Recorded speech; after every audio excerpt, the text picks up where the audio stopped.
L'Algérie a fait du non-engagement de ses troupes en dehors de son territoire un principe cardinal de sa politique étrangère.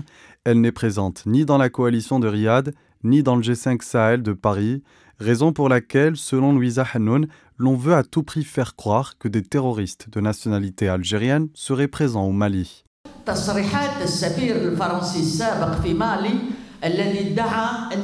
Les déclarations de l'ex-ambassadeur français au Mali, prétendant que les terroristes se trouvant au Mali sont algériens, nous poussent à nous poser des questions. Des questionnements sur la sécurité des frontières, sur le déploiement de notre armée, etc. Moi je dis que tout cela est clair. Leur intention est de mettre la pression sur l'État algérien. Ce sont des excuses, des justifications. Elle avait appelé à des élections pour une Assemblée nationale constituante dans le but de trouver une issue politique à la crise. L'appel s'est fait par le biais d'une lettre envoyée au président de la République.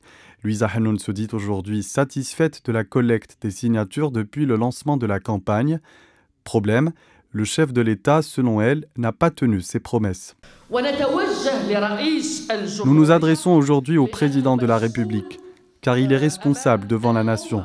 Il a promis une réforme politique et celle-ci a complètement échoué. Après, il est clair que chaque parti politique a le droit d'avoir sa propre position. Chaque parti a sa propre vision des choses et si certains partis politiques sont contre cette idée, ils ont le droit de l'exprimer.